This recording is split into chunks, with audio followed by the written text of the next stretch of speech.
Hello and welcome. I'm back. My name is Andy Salkeld, and this is kind of a bit of an ad hoc preparation thing that I wanted to pull together. In 3 days, it is Warhammer Fest, and before the last couple of tournaments I went to, afterwards I recorded a load of information that seemed to get kind of received really positively by people. And this is just a bit of a backstory to kind of explain what's been happening in my life and so on, to explain why I haven't been doing more of these. When Arcs of Omen came out, I don't know, I wasn't a fan of it. I didn't like the way it changed things, and it just kind of felt like, oh, this is the end of 9th edition. They're just letting people go wild, and there was kind of less structure and rigor to it, and I'm a believer that restrictions breed creativity, and suddenly all the creativity was lost. And that kind of put me off playing a bit. I still played. I played quite regularly, like every weekend, every other weekend, but I just wasn't fussed with tournaments because I knew actually a new edition's coming out. But I remember saying to myself, actually, I'm taking the Spooky Sisters to Warhammer Fest, and I want to do a bit of prep work for it and to take you all through the journey, as there has been a lot of you that have reached out through YouTube comments and likes and etc. etc. And I was like, actually, I want to give something back. Now, I haven't prepared any of this before today. I have done very little preparation. I've basically spent the last 3 months working on a Star Wars cosplay for Cal Kestis. You can see bits of that on my website, and that I've posted to Twitter. That is for a Star Wars party that we still don't have a date for. But I've just really been enjoying doing something different and crafty and creative that just allowed me to use everything I'd learned in Warhammer to do something else. I've also been working on myself and my businesses, and hopefully you can see that I have actually lost quite a bit of weight, and I am just feeling better in myself. So it's been hard to find the time around doing all these things to actually record videos like that and so on. So what I wanted to do was just sit down and go through the Arcs of Omen book and what the missions are, and also to go through the list I'm going to be taking to Warhammer Fest. I am, like, to caveat all of this, I am going to show off the Spooky Sisters. There have been so many people that have reached out, said they love my army, they love what I've done. People always come up and compliment it. About a month ago, I was playing at Warhammer World, and there was people wandering around and just stopping and staring at my army, and I was like, I don't feel like I am not the happiest in my work. I am. I judge myself very harshly, but the fact that people would come and look and love, I wanted to make sure I took kind of the army with me to show it off so that more people can see. And if anyone watches this and wants to come and find me, if anyone watches this and kind of wants to come see the army, please do. Leave a comment like this, get in touch with me like via those methods or on Discord. I'm Andy on almost every Discord. You can find me at Andy Salkeld on Twitter, and just say, I'd like to come meet you. Let's say hi. I will be wearing an Adepta Sororitas t-shirt, and this is what I look like, so just come and say hi. It would be lovely to meet more people in the community out there. And this is me trying to give back what little I can. So, we are going to start by looking at... I'm going to start by talking through my army, which I have on Battlescribe. It's not particularly interesting. In fact, it's very similar to what I've played most of the year, with some slight differences. So I've got a Repentia Superior with Beacon of Faith in no Force Org. Then I have my usual Bloody Rose Murder Canoness, plain Bloody Rose, Morven Val with Warlord trait, and the Triumph of St. Catherine. This is Warhammer Fest. I'm showing off all the work I put into my army, so I'm taking the Triumph with me. I would have tried to fit Celestine in as well, but it's just the whole kind of like, I actually want to kind of do well, and the triumph allows me to generate miracle dice for the new leap of faith, etc. So I wanted to take the triumph. Then I have 20 halberd sacrosanct, a dogmata with sigil ecclesiasticus, chorus of spiritual fortitude, and verse of holy piety, the one I've always taken. 20 repentia, split 884. 1 unit of seraphim with hand flamers. 1 unit of 9 Zephyrim, 1 unit of 8 Zephyrim, and then 2 Retributor squads with multi-melters and a cherub. Now, this differs slightly from the list I was playing all of 2022 because I've dropped the Ret squads down to 5 lady units just because I wanted to find points to put the Triumph in. I've taken out the Castigator because I wanted to fit the Triumph in, and because we've now lost Armor of Contempt, I've wanted to bring Sacrosancts back into the list because they've got a 2-up save and or 1-up in cover, etc., etc. So it's the best I can do. I know a lot of Sisters players are running Armigers for long range firepower, etc., etc. I think that is probably the better way to go, but because I'm mostly going to show off the army and not expecting to do well, I just wanted to take a selection of the coolest units I had, which is why the list is not optimized. You will note there is no natural obsec in this list, which means I'm going to get hard done by anyone that has lots of fast-moving obsec, so Harlequins, Drukhari, any of those, Votan, any of those will probably smash me, which is fine. As I said, I'm not going with the intention to win, as some people do. And as I would do in most other events I would go to, this is me just going to showcase the army.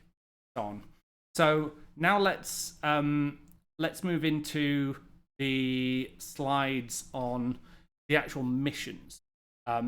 And I'll kind of talk, like, I have not done the same level of prep as I had done for the GTs I went to last year using the UK GT packs.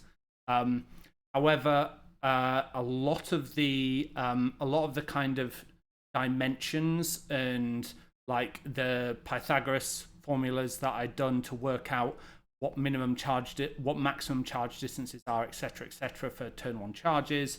All of that is still relevant, and where I see it and remember it, I'll make note of it. But largely this is going to be talking about the terrain format and how I'm thinking I'm going to play my units across the various terrain pieces that there are. GW, in the wonders that they are, thank you for doing all the work you do, they haven't told us which of the two terrain layouts is going to be used on which map. So the format of the event is 9 rounds. So this should be every single mission from the pack. And they have given us 2 terrain layouts, and it's not terrain layout 1 and 2, it's terrain layout 1 and a new terrain layout 3, which I'll talk about when we get to it. And terrain layout 1 is very much what people have seen as GW kind of standard terrain, which is the 4 large based ruins with kind of ruined walls on them, and then 2 smaller ruined sections in the middle, and then various scatter around. Doesn't do that gameplay. But then terrain layout 3, which I believe is them trying to say, actually, we need to do something for the, I don't know the terms, the horizontal deployments. I think that's called Dawn of War, but I don't know. Maybe it's Hammer and Anvil. Don't know. But when you're in horizontal deployments, basically, I think it's their kind of like, yeah, the terrain layout we made for that didn't quite work. or it didn't work when they created Abandoned Sanctuary. That mission is awful on the original format that they have it on. But anyway, so I haven't written down notes on any of the slides, so we're just going to talk through it live, or not live, but live from me. This is going to be a single take video. There's going to be mistakes throughout, but I'm going to try and talk through what I'm thinking about prior to the events, so that you can kind of see the thought process. If I play you, you'll know exactly what I'm going to do. But broadly, just to try and help other Sororitas players out there to get a leg up, get prepared. If they haven't been to an event like this or played on this terrain layout, just a way for them to kind of gain and grow. And it's something that I can look back on when 10th edition rolls around and say, okay, well, these are the terrain layouts. How did I approach them then? What can I approach? What can I approach a new format with now? So on. So anyway, let's dive right in. So here we go. Recover the relics. So I believe this is mission 1-1. Yep, mission 1-1. And this is hold 1, hold 2, hold more. And the mission scoring is 1 victory point for every opponent's units destroyed to a maximum battle round. You only receive your Battleforge CP bonus if you... Oh, sorry. On my list, I have a Rhino as well as the... And the reason I have the Rhino is so that I can carry Force the Faithful on this mission. This mission almost requires carry Force the Faithful. Almost requires a Rhino or a set of Dominions. There was a time when in Arcs of Omen, when I was trying out 3 Zephyrim, 2 Seraphim, 1 unit of Dominions as fast attacks. But what I realized there was I was then really hampered on elites, and I wanted all my Repentia and Sacrosanct. And I was just like, and for Warhammer Fest in particular, I'd have to have got so much stuff painted to run that list that I was like, actually, no, I can't do that in the time I had to do it in. But I do think that list was very, very interesting and exciting. But yeah, so you could do it with either a Rhino or Dominions. It'll cost you 1 CP, but it nets you 2 CP. So that's something. So you would do it if you were going first, because that nets you 2 CP, so you are net gaining 1. If you are going second, if you were going first, you probably don't need to do it because you just forego 1 CP and move on to it. No, you probably would still do it if you're going. You get it at the start of each. So yeah, the Rhino is there for that and for this mission in particular.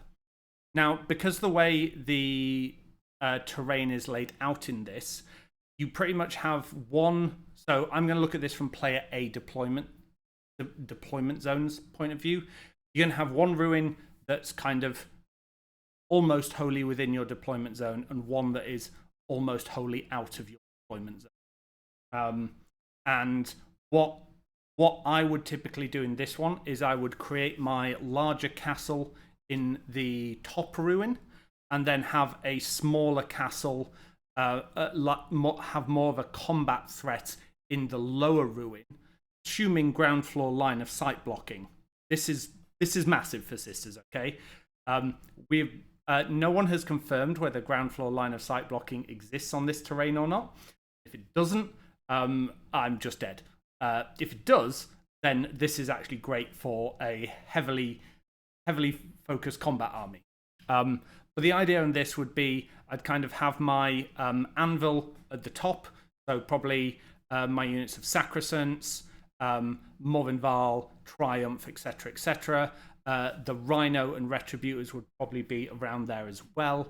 And then I would have all my Repentia Superior, Zephyrim, ready to kind of move up in the lower ruin and then to charge across that way. Or charge into the midfield and to take my opponent's objective.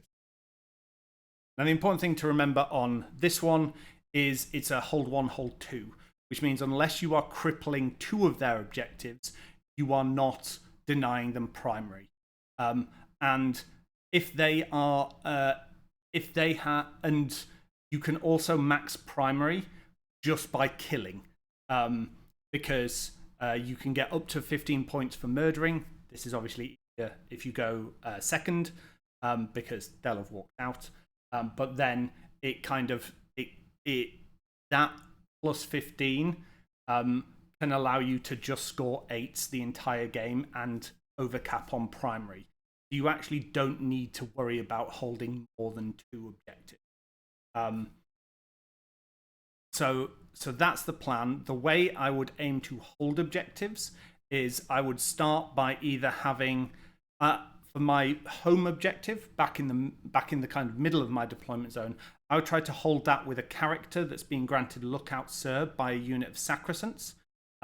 So this could be Morvenn Vahl with a big base, or it could be like a Canoness or something like that. Probably Morvenn Vahl or the Triumph, who would be being granted Lookout Sir by the Sacrosancts, and then they could just stand in the open. The Sacrosancts would technically be closer and behind the wall, so they couldn't be shot, and then I can just hold that safely and they can just sit in the middle.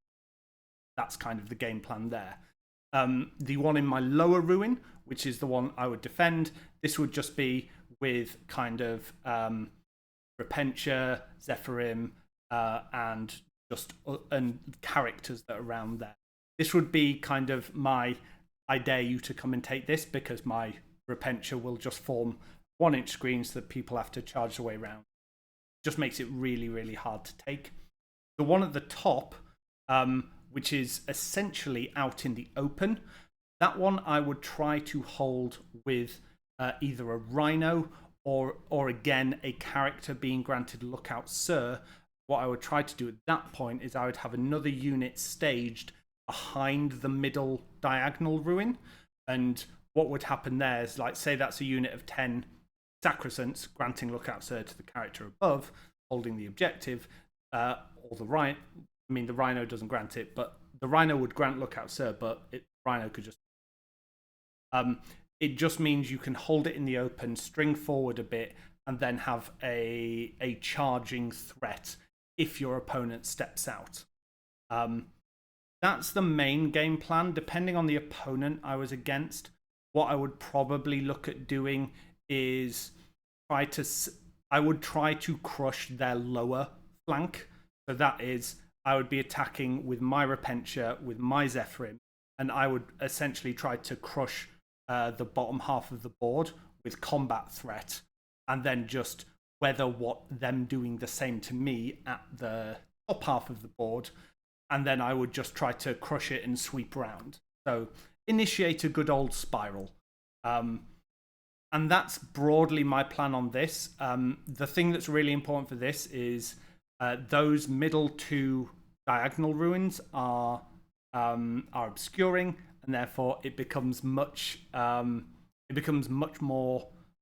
It's much easier to kind of hide behind them, and you just need to be able to almost stand off,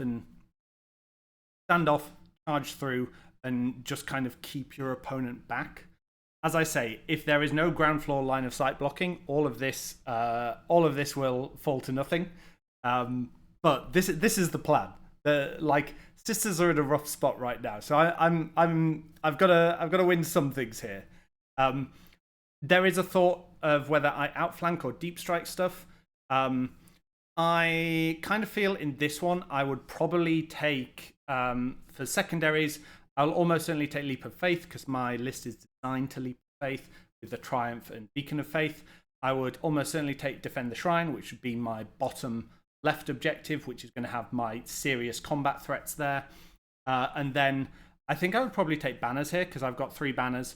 I want my opponent to come towards me, and therefore if I have banners that encourage them to come towards me, it will just make sure that they it will draw them into my kind of area of death.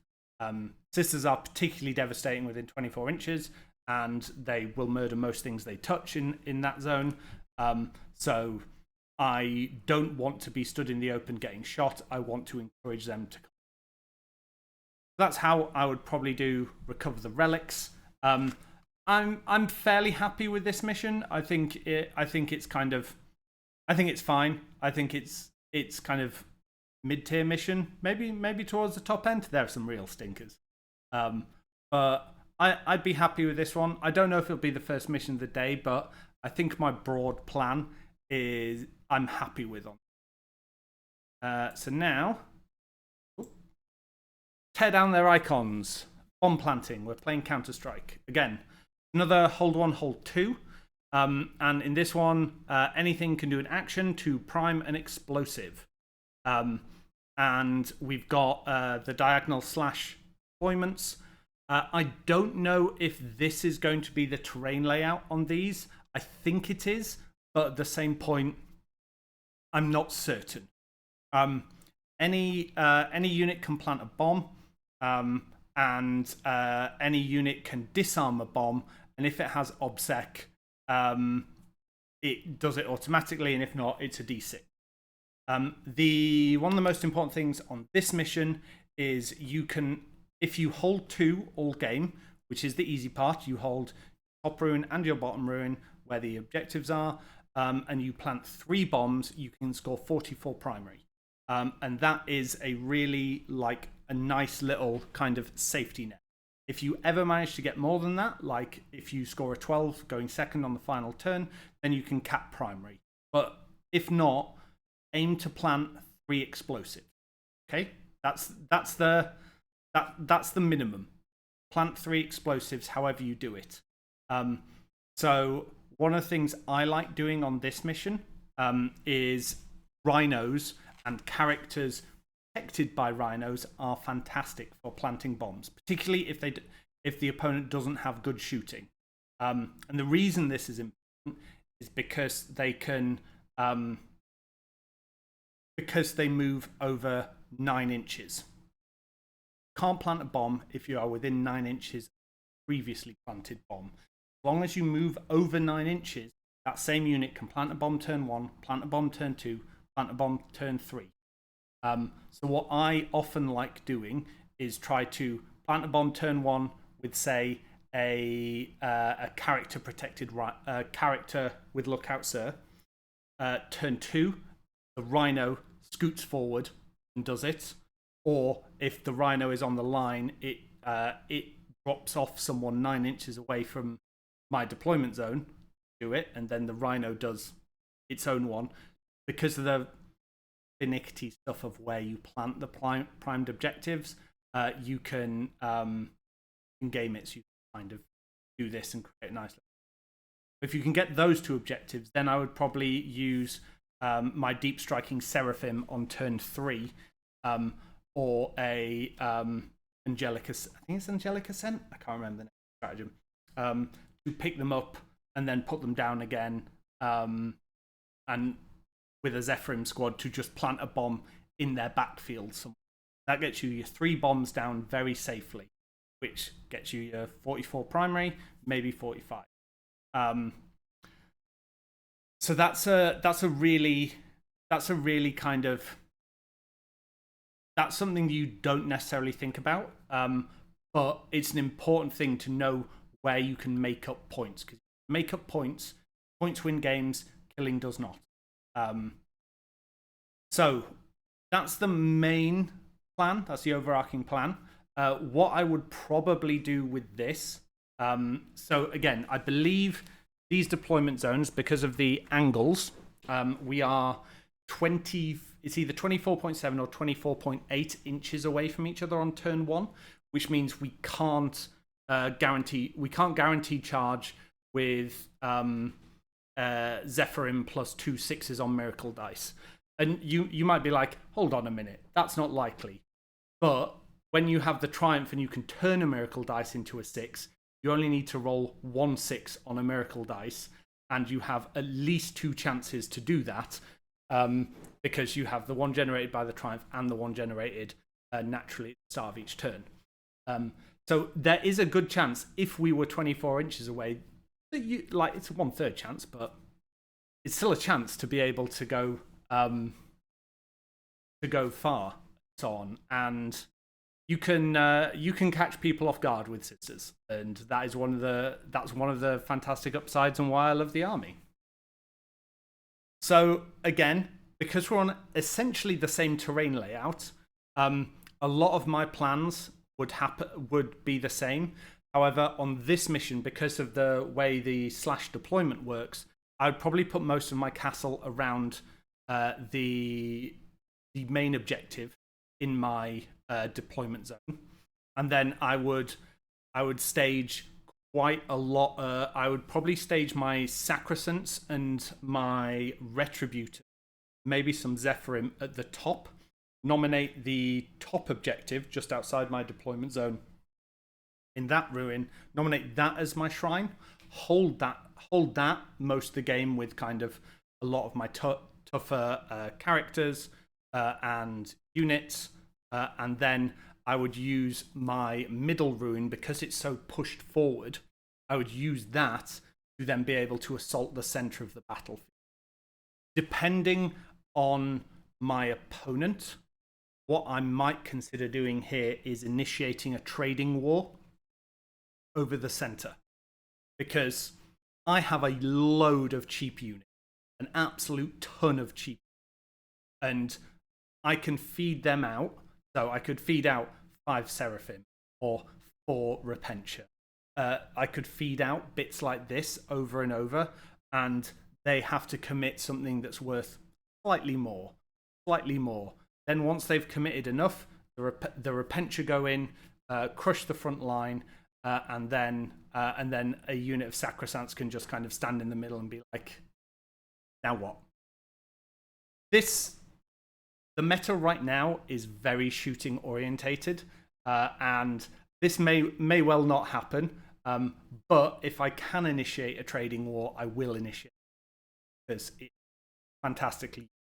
I know I didn't cover it at the beginning, but since I'm here right now, I'm expecting there to be a lot of guard, a lot of Space Marines. I mean, Space Marines will always be one of the most popular factions, but I'm kind of expecting it to be shooting Space Marines.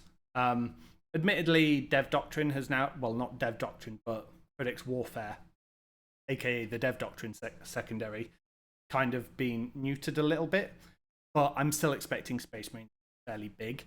I think given this is Warhammer Festival, yes, there will be some prestige to winning Warhammer Fest, but I think a lot of people will just be there for fun and bring a lot of fun and silly armies. But we'll see. This is just one of those things to figure out. But yeah, I think that's my plan, is push the south flank very hard, because that's where I can stage further up, and try to initiate trading around the middle. I will probably keep either a unit of Seraphim or Zephyrim in reserve. I think just to be able to do to plant a bomb if I need to. And I think secondary wise, I'll take Leap of Faith. I'll take Defend the Shrine, and then I might, like, again, this might just be a safe banners mission where I can say, well, banners is going to be a 10. It's going to be very hard for them to take my objective, and if they do, they're walking into the kill zone. Could take R&D, but I don't really like the idea of taking R&D on a mission where I'm already incentivized to do actions. So I think I would pick that. If my opponent gives up a good kill secondary, I might consider it. But it'll depend on my that third secondary on this one will depend on the match. So we will see what happens with that. So now we go on to Data Scry Salvage. This is one of my... I really like this mission, but I also really don't like it. And this is one where I think it might use the new terrain layout, which I believe we'll see for the first time on the next one. But I think this is the one they play this on. And we'll just... I'm going to assume it's on this one, but we'll have a think about what it's like when we go to the next slide. So this is a hold 2, hold 3, and you need a unit doing an action in your deployment zone, and then you score victory points based on what you hold. No Man's Land ones have sticky objectives. So this is a very, very challenging mission for Sisters in particular, particularly on this terrain layout. The reason why is because the deployment zone, I think, is 11 point something inches away from the objective. It means you need a minimum 9-inch moving unit to be able to get on an objective. The two just outside your deployment zone, they're on a straight line in them, or any of them. And the reason this is very challenging is because with 6-inch moves, yes, we can maybe get a miracle dice that say 3 to guarantee onto it. But on this terrain layout, the way I normally solve this is with a Rhino with 2 units of Battle Sisters in it that could then go and raise a banner turn 1, or a unit of Novitiates, something like that. But because I have the Triumph in my list, this is not something, and have taken out those units, this is not something I can do easily. So I am very conscious that what this might mean is I have to think about whether I'm going to put Seraphim and Zephyrim in a position to be able to make that move, so on, because that's a big commitment. And I think it will depend on whether my opponent can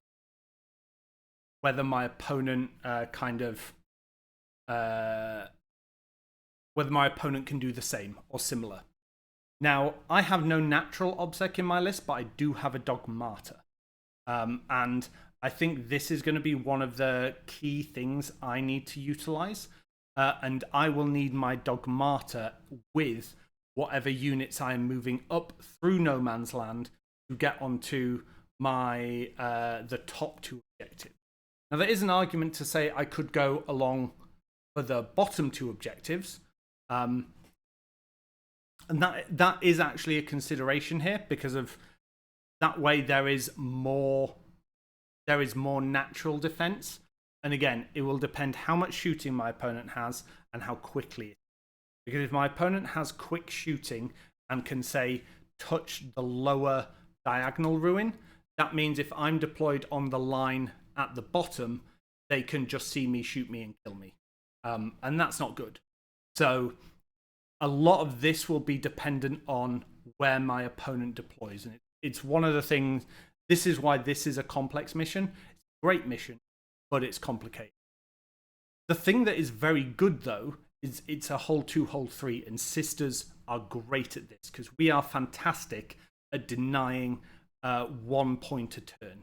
Because you buff up a unit of Repentia or Zephyrim, grant them obsec, eat them down the board 24 inches, maybe 25, 26, maybe up to 25, and you just go for it.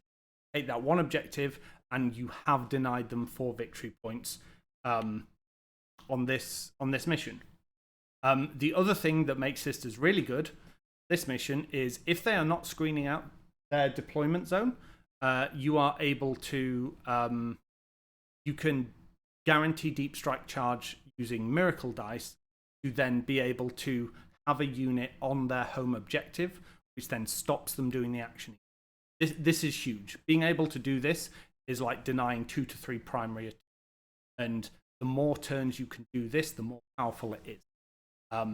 So that's something that I am very conscious of doing in. This is a very tough mission to play against Space Marines, because obviously they all have, like, their troops infiltrate if they're using infiltrators, cursors. Anything that has infiltrating troops with OBSEC is very challenging on. Unlike UKTC, this does not have very strong diagonal firing lanes. In fact, this terrain layout is actually terrifying for kind of like shooting armies, because the combat armies basically have obscuring all the way down the middle diagonal line, which is very defensive. A lot of a lot of good charges. I think on this one, a lot of it will depend on what I can do, but I believe I will probably aim for raise the banners, defend the shrine, and leap of faith. Defend the shrine is a question, as is raise the banners, because it depends how quickly I can get units there, how much shooting my opponent has, because that could be the very thing that enables me to get there or not. An alternative would be to take sacred ground on this one, because there are 4 objectives outside my deployment zone. If I action on 3 of them, I just win. But it is not. I've never been a fan of that that secondary. But we'll see. If we're doing these in order, and this is the end of day 1, then it will be it'll be quite a good mission to end on, because it will really allow people to kind of express player skill towards the end of the first day. Yeah, that I believe would be the end of day 1 if we're doing them in order, but don't know for certain. I'm fairly confident on this one, but again, I don't know which terrain layout this is, so we'll see. So now we are going to move on to Abandoned Sanctuaries. This is the first time we see the new terrain layout 3. And as you can see, this is a nightmare scenario, because all these ruins are very far back from each other, and the obscuring bases are actually very close to each other. It means if you can touch one base, you can touch the other base, which in theory means you can just see through the ruins if they have windows. But it's crossed. Ground floor line of sight blocking. Please be in place, because otherwise this is going to be an absolute nightmare. You also do not have very many safe places to deploy your army. Very, very few. You basically have half a ruin around your home objective, and then 2/3 of a ruin in the red diagonal one to the side. Now this is a hold 1, hold 2, and there is a bonus for killing or being present within the center. There's no pre-game moves, which is good. That's a good thing for Sisters, because we don't often need our pre-game moves. But sometimes pre-game moves can absolutely ruin us. However, there is a massive, massive benefit for going second. Whoever holds the middle objective at the end of the game, 5 victory points. That's a huge swing. Not only do you get the primary benefit, scoring a 12, and then you then also get an extra 5. So that's potentially a 9-point benefit just from going second. And I think that you also get the bonus 2 for holding the middle at the end of your team. So that can be a lot. And that is also, it's a challenging part for me in my no obsec list, because I can't just be like, well, I win with obsec. It means I have to keep my dogmata and probably some sacrosancts alive to just clog up the center with hard to kill obsec. So what does this mean for playing? And what I have found on this most of the time is you just have to overcommit for one flank. So what I would, and you have to use your reserves very, very cautiously. So what I would probably do is I would set up my Rhino, ready to move some sacrosancts out towards, say, the left ruin, because obviously I have the red ruin stage within, assuming ground floor line of sight blocking. So what I would probably do is try to own the left flank entirely, let my opponent own the right flank entirely, and then I would try to win on secondary. Now, this doesn't work against every opponent because secondaries are not made equal.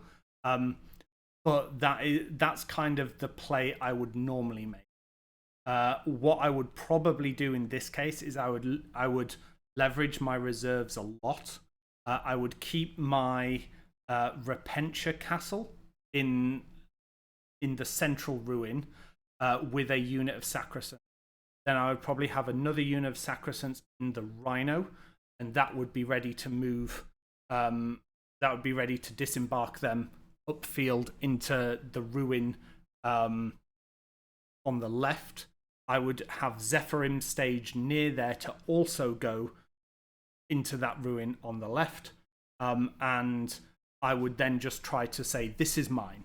Come and get it, but this is mine.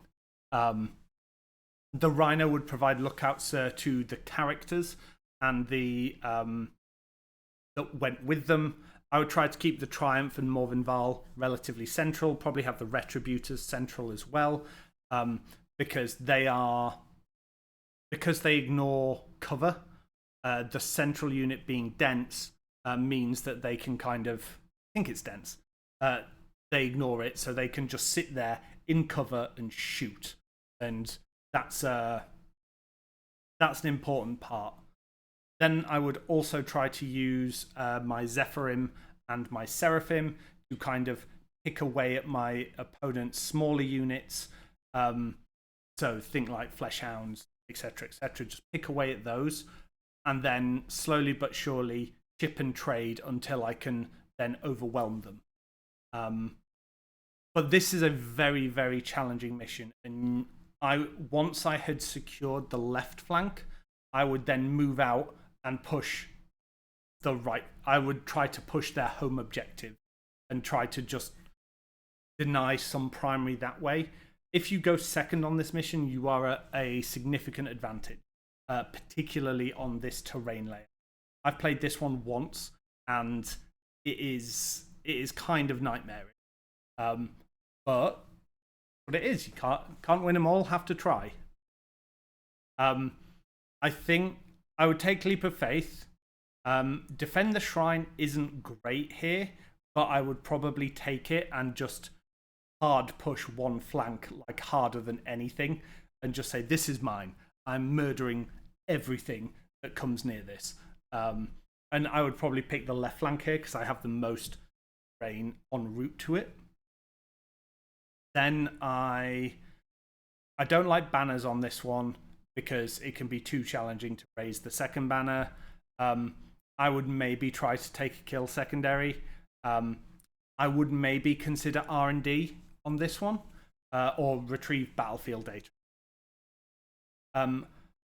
It's not great, but there is no terrain, literally no terrain in the corners, which means your opponent will not want to be there to screen you out. If they're screening you out, then that means they're out in the open and not engaging in the whole battlefield. You should be able to get 2 quarters for 4 points, get 1 more for 8. That's probably as much as you'd score on banners. And then if you manage to get the 4th quarter, which is reasonable given Seraphim and Zephyrim, etc., then you can probably then you can maybe get a 12. I think this, like, after talking about it, I think this is reasonable for that. You can also take Sacred Ground, but again, I on this mission, I just avoid the center. I never really want to initiate a trading war on the center, especially if you're going first, because what happens is you put a unit forward, score 2. They kill your unit, score 2. But if they kill it at range, they still score 2. So then they don't have anything in range. So you put another unit forward to score 2, and then they kill it at range again. So what happens is if you're going first, you're trading a unit, and they're matching your points. So and sisters don't have great shooting for things like this, so I tried to just avoid the center. Like, imagine there's a 6-inch bubble of like, I am not going here at all. I'm staying far away from it. And that is like my general plan on this. I dislike this mission a lot, and I really hope it goes away in 10th edition.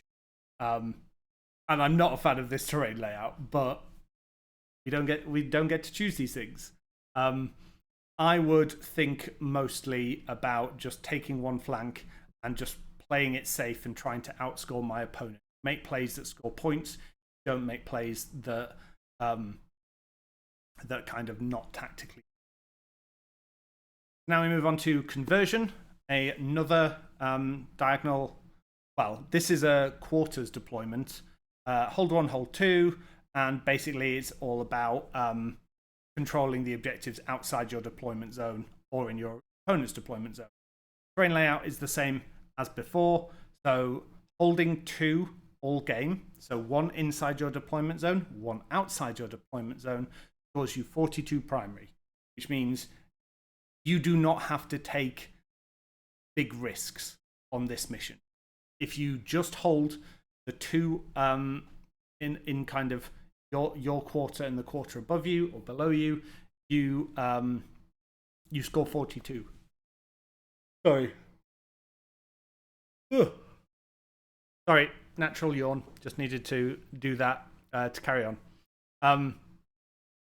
What is tricky about this mission, particularly on this terrain layout, is you need to be able to get from the edge of your deployment zone to that objective on the first turn, which means you need 12-inch move or 9-inch move because of the 3-inch objective control. So what I typically do with this is I would have a Rhino with 10 Sacrosants in there, and then I would have a load of Zephyrim and Seraphim probably staged out behind my back ruin, so that they could then be the backup if that first unit didn't make it for any reason. You do have better protection because the two central diagonal ruins. So shooting lines won't easily get you, but they could. And that's something to be very, very aware of, because if someone touches one of those central ruins, they can basically see everything you've got staged on the lines. You need to be very careful about how quickly your opponent's shooting can move to make that distance. This is a mission where at your closest, I believe you are 11.7 inches away, which is basically if you're at one of the corners, they're at the other of their. I think it's 11.7 along that diagonal, along the right triangle of 9-inch sides. I suppose it's also an isosceles triangle. But yes, I believe you're 11.7 inches away, which means when you move 6 and can guarantee a 6-inch charge using the ability to switch a miracle dice to a 6 using the triumph, it means if they're in a corner and you're in a corner, you can set up turn 1 charges without question. And that can be big game, but it also means you need to have a unit stood in the middle. And if you don't go first, then they get shot. I think it's very unlikely that people are going to stage in those corners, but you never know. I will probably put my Rhino with Sacrosants in the corner. You can't see my mouse on the screen. I'll probably put my Rhino with Sacrosants up just above the player B deployment zone ruin, touching the corner so that I can move 9 inches out, 3-inch disembark plus 6-inch, and then have a 3-inch charge going straight into my opponent's deployment zone. And then if I roll good miracle dice, I'm straight into them. That could be devastating. And if not, I'm within 9 inches of the objective, so I just advance out of the Rhino hold. again, as I've mentioned on the first couple where I've talked about tear down their icons, a lot of those things still kind of stay true. I would create a big massive castle in my ruin and then just try to have a smaller castle that expands out, maybe using the rhino to hop units in and between. I try to use the repentia to assault the center or my opponent's like lower objective where they're expanding out into, and I might try to keep a Zephyrim threat or two. Oh, sorry, just talking constantly. A Zephyrim threat or two to be able to just push it and so on. I see that I've got the note down here that says turn 1 approximate 7-inch charges. So it's probably closer to 13 distance, which I suppose would be right because 9 squared is 81. To square root of that, yeah, it's going to be about 13 inches. Yeah, it's going to be around 14.7. So when you take 6 off, it's about 7. Yeah. Sorry, quick fag packet maths in my head. And yeah, so this is these missions are fairly good. I really dislike corner deployments as sisters. We have such slow moving units that it's really challenging to actually get these to work at times. And we're so fragile that standing out in the open is just an absolute nightmare. So this is kind of the worst case scenario and worst mission. And it's the one I always perform the worst on in any game or any tournament. I don't feel too badly about it. I think you can easily take Defend the Shrine here. I think you can take Leap of Faith. I like taking Leap of Faith. I know lots of people don't, but I like it. But then I've compromised to have Beacon of Faith and the Triumph in my list to actually make it more of a like an 11 to 12 score than a 9 to 11 score. But generally, it's all good. I am very pleased. I am happy with those decisions. And I think it will pay dividends on sort of these missions where it's very challenging. Pick good secondary. Banners is a decent secondary to take here if you think you can hold the top one. And R&D is all right, but you're very unlikely to get the player A or player B deployment zone because their entire army is water, which means you're accepting an 8. But at the same point, you can mitigate that if you have a Rhino with Sacrosanct in, deployed on the line, scout move it forward for 1 CP directly into the center. You disembark and you rod in their in their quarter turn 1, and then you can just rod the other 2 quarters in your back quarter later on. Just go for pure scoring. Equally, you could do the same with a unit of Seraphim because you start 9 inches out, you move 12 inches forward. But maybe you can't do that. I can't remember the constraints of how far into the. But it is possible to do it that way, and that's something I need to keep in my mind for if I'm against an incredibly tough army that is just going to kill me. Do I just go for maximum and so on? So now we are onto the Scouring, which again I believe is going to be this exact same terrain layout, which is great. I mean, if one thing, at least we know exactly how the terrain layouts play out. This one is going to play very similarly to Recover the Relics, which is the very first mission. The thing that makes this one very good is both the objectives outside your deployment zone are fantastically Defend the Shrine targets. You are almost certainly picking the one at the bottom of player A deployment zone because it's inside a ruin. You get cover, and it's just such a fantastic way to just hold it and score points. This has an important action for the mission scoring, which requires you to complete an action and score 3 VP for each objective you do it on. The reason this one's changed, this is now about this now completes at the end of the turn, and because of that, it makes banners slightly worse, because obviously there's an action economy and you need to decide which actions you want to do, which actions you want to kind of make and use, and so on. And then and you don't want to get too many of your units caught up in doing actions when actually you need them to do murdering. And that's an important part of this mission, because all the objectives are close together. You really do need to be conscious of proximity. Your opponent is going to walk in your threat zone, or kill zone, your kill box.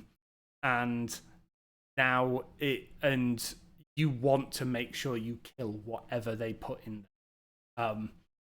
Going first can actually be quite good on this one, if you can get a unit close enough, which means it has to be a 9-inch moving unit, to get it behind one of the ruins, touching objective control and getting the mission action done on the central objective to start with. Because you can't do it whilst there's an enemy unit within control present on the objective, being able to get that first one done with, say, a rhino tightly nestled behind the wall, etc., so that you are in range of the objective, but you are also being granted obscuring from the 2 diagonal ruins. If you can do that, then you're +3 victory points up. So that's something you should try to look at doing.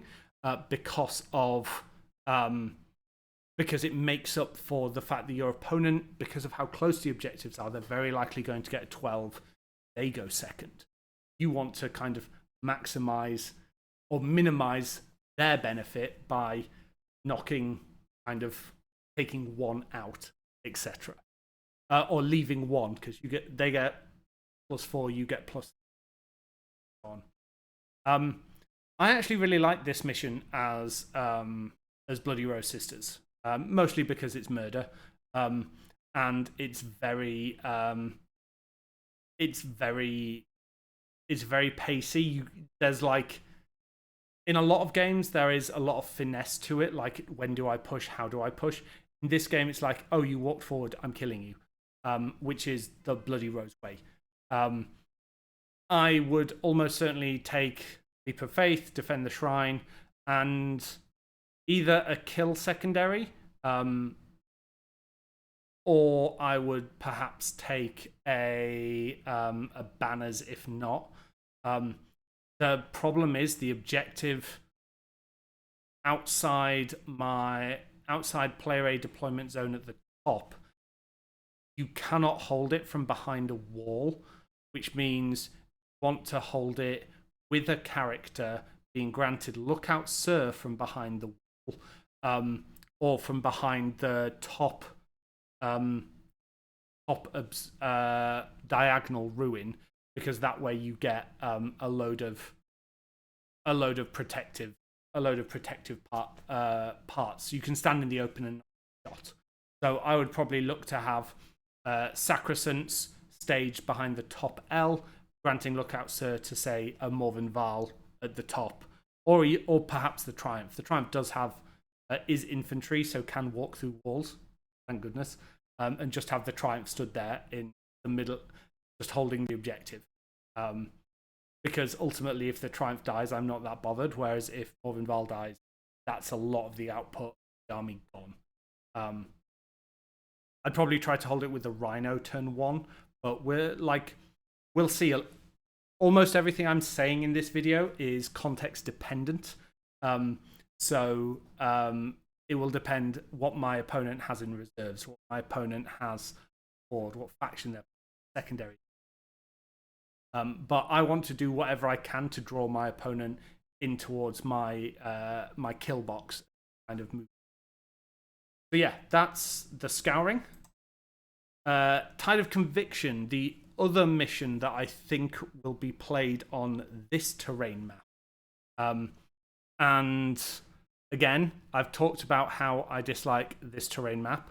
I also dislike this mission a lot because, well, it's hold 2, hold 3, which is okay. This one is not that bad for holding 2, holding 3, because you can do some shenanigans with Lookout Sir granted characters, or from be granted Lookout Sir from Sacrosanct behind a wall or behind obscuring, etc., etc. The thing that really sucks about this one is you get 2 victory points for holding at least 1 objective in your opponent's territory. So that's basically any of their 3. And at the end of the battle, you get 2 or 4 if you hold the 2 in their territory and the 1 in their deployment zone. Which means there is an absolutely massive benefit for going second again. On top of maybe holding more objectives than your opponent, which will always be bad. And because of the terrain layout, it's going to make it very challenging. The way I normally play this is I see there is essentially a straight line along your home objective in player A deployment zone that goes to the one just outside your deployment zone, so a 6-inch right angle triangle outside your deployment zone, and then to the far objective, not close to the center of your opponent's territory. What I try to do is say that's going to be the triangle I hold, and it's not really a triangle, but that's going to be the 3 points I aim for. And I'm just going to keep cursory little points, or like small things, so like a Seraphim unit, something like that, to hold the one on my far right, whilst I can leverage getting up into their half of the because they don't have any great ruins staging on the left flank. So in player B deployment zone left, there is not very much compared to player A's deployment zone where there's a ruin. It means you have more of a chance to push that flank hard. If you can collapse that flank and then start attacking their home objective, you can, 1, deny them command points, which isn't necessarily great, but it adds up. And 2, you position yourself well for mission scoring. And if you've collapsed the very, very hard for them to kind of take it back, because they've probably been going at the other side. Their army is maybe a little bit slower than yours. If they're a fast-moving army, you're in a lot of trouble. Oops. Sound good? I dislike this mission. Because there is such an advantage of going second, I deploy as if I'm going first, which means I am going to be needlessly aggressive. I'm going to be prepared to sacrifice my army to capitalize upon the objective and to just make sure they're mine. And then I am going to just push as hard as possible. If I end up going second, I may get shot to pieces. Hopefully that's not the case. But then I can still enact the game plan, just maybe not as aggressive, commit fewer resources. As I said with the previous one, deep strikes matter a lot on this because they essentially allow you to redeploy from the 2 flanks to the other. Really important on this because speed is so crucial. This is a mission that I love taking Defend the Shrine, Leap of Faith, and Banners on. You will know I always take, or will always think about Defend the Shrine, Leap of Faith, and Banners. It's because they're just safe secondaries. I don't know whether Banners is the question mark one, because it depends how much you commit to the right-hand flank. But the idea would be you raise a banner and then you're essentially taunting your opponent to come toward. It's a bit tricky, but we're like, that's how it's worked that's how I've done this in the past, and it's worked all right. Obviously, my army composition was different then, but we will see how that plays out. I may not end up playing these missions. If they're played in order, 7, 8, and 9 are on the Monday, and I may not be playing the kind of brackets that Monday is designed for. Basically, the winners bracket there, or the winners within their bracket. So essentially, if you've only lost once, then you'll play against other people who have lost once, best in the bracket of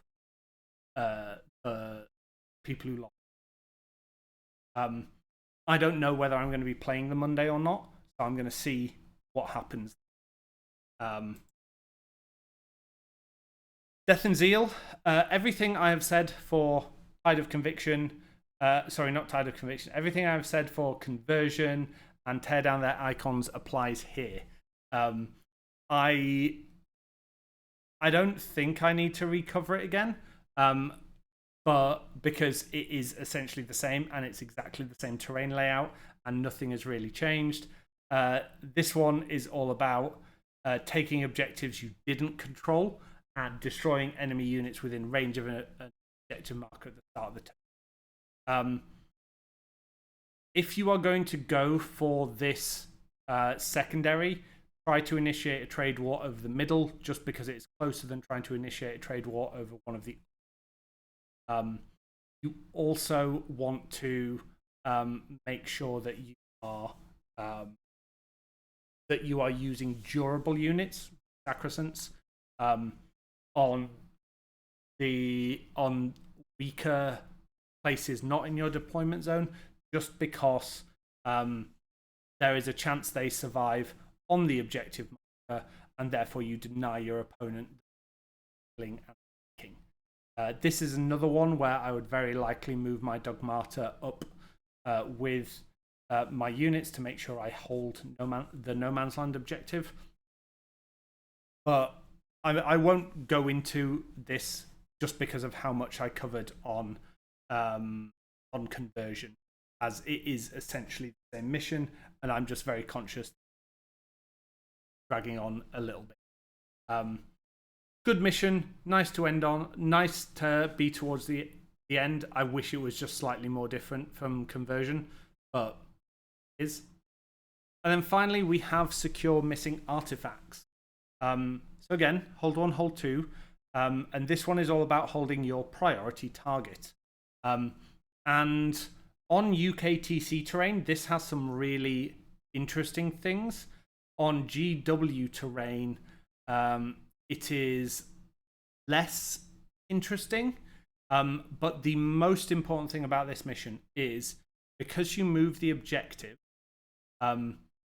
you want to move the first objective as a Sisters player. You want to move the first one to set the pace of the game.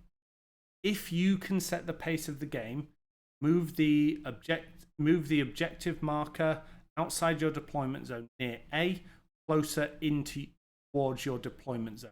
Play a defensive game, because if you're playing a defensive game, you can hold the 2 and your priority target the entire game will max you on primary, because you will hold 2 objectives, which is 4 lots of 8 all the turns, and then you will score 15 on the mission primary, which scores you over 45 victory.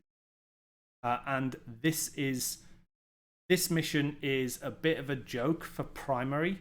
Like, if you can enact this, i.e. moving the objective to be safe, if you can enact this, then you do not need to push at all, and you can just play an incredibly defensive game, and you can just hide from within your deployment zone. When your opponent moves your objectives, be aware of the usual tricks that So hold an objective with a character being granted lookout serve from something else behind a wall. And therefore, that character can essentially stand in the open, never get shot, and you will still score prime. Also, do things like having units inside a rhino, so if the rhino dies, they can get out. This is a very technical scoring game that's important to manage and make sure you score the absolute maximum. If your opponent moves the objective first and moves the objective you would move to safety out into the open, you have to respond in kind. You have to basically make their objective as weak as possible so that neither of you score your priority. You can sacrifice a unit onto the priority target every turn, and what I would probably do for this instance is I would have my Zephyrim staged near the top and my Repentia staged in my home ruin, because the idea here would be if they pull my objective out into the open, I can just bomb it with some Zephyrim or some Seraphim or something fast moving every turn to just sacrifice and score points, and then I would just try to absolutely cripple their priority target, Repentia annihilating staging around. There is no reason to walk into the middle of this. Absolutely no reason at all. You never have to touch the center of the battlefield, and you're only going there if you want to kill something that your opponent has. You can score all the primary, never going in the center, and therefore you just shouldn't do it unless there is a really good reason to. And everything I've said about like turn 1 charges from tear down the icons, it's not possible, and setting things up like that, staging behind the middle ruins, all of that is still applies. But this mission all about who moves those objectives, because that entirely determines the pace of the game. You can go back and watch my review. I believe I did a specific one on this mission on UKTC terrain, where I talk about the 2 or 3 triangles you can create. And the idea of this mission is to create the smallest triangles possible for your army to hold. So what that means is you pull the 2 objectives you move, you pull as close to the center possible in either a defensive or an aggressive stance, and then you try to capitalize on that. So because the smaller area you create, the less distance your units have to cover to be able to kind of do all these to do what's necessary to score the point. This is one of my favorite missions because I've mathed it out and I've figured out like the optimal way to play. It's often not that fun. I've had quite a number of times at events where I've got to move the objective, and I just say to my opponent, "We can play this game, but because I'm doing this, I'm going to score between 85 and 97 on overall, and I don't think you can catch that unless you absolutely go insane." And then 2 to 3 turns later, the opponent turns to me and just goes, "No, I can't. This has been a great game and you've taught me so much." And as much as I like this mission and I figured it out, GW shouldn't have missions like this in where you can math out the perfect and optimal position. And it's why I don't like player place terrain, because it's another game on top of the game you're already playing, on top of the game you are already playing. And because if some people haven't done the thinking about the objectives and stuff like that, then can just get yourself so far ahead before the game even starts. But yeah, if this is the mission it ends on, it can either be a really interesting mission or it could be boring. Because if armies in the final where one of them has inevitability, they're just going to and it's a sad way to finish. But we don't know the order of the mission pack, so we'll just kind of have to figure that out as we go along. So anyway, let me just go back to the webcam. Yes, that's me talking through literally every mission that I am probably going to play at Warhammer Festival. I don't know which ones will be played on each day. I don't know which ones I'll do, but that should hopefully give you a rundown if you're going to Warhammer Fest or if you're playing on GW terrain at an event. It'll give you some ideas of my thoughts as a kind of veteran Sisters player. There are people that have said such amazing things. Like people have said to me, like, I want to come and meet you just so you can give me a masterclass on Sisters. And I'm like, I am not a master of this army. I have just played it throughout the entire of 9th edition. But I have only played it in one way. I have only played Bloody Road the entire way through. And the way I play is very different to the way many Sisters players play, because I play for inevitability. I play for points, and I'm not too bothered about scoring, and I'm not too bothered about sacrificing units if it gets me score, stuff like that. But I do really appreciate people saying things like that, and so if you found this content interesting, good, enjoyable, whatever you want to say, please feel free to let me know. Like, I do this because I enjoy doing it and because it helps the community. I'm a long-term believer in just do good things and help people, be nice. And this is me doing what I can to help communities and help people grow with a game they love. And so if you like it, if you found it interesting, do subscribe to the channel. Do let me know, because I will do more of it. So on. I will probably do, when we get the Sisters Index, I will probably do a review of the Sisters Index just to be like, hey, here's my thoughts on this. Or when we find the missions for 10th edition, I will probably do okay, well, here's my thoughts on these missions in 10th edition as a Sisters player, not knowing much about Sisters, etc. And then we can look back at it together and see how they grow. But anyway, this has been useful for me because I have done very little preparation for this tournament, and I'm going to go into a 3-day event blind, basically. So that you have seen live what I'm thinking about when I see these missions and these terrain layouts. So if that helps, if this is something that has been useful, just let us know, and I will keep making this as long as people keep telling me nice things and saying they want it. So thank you all very much for tuning in, listening, and I will maybe do a video recording after I'm done and let you know how it all went. Thank you very much.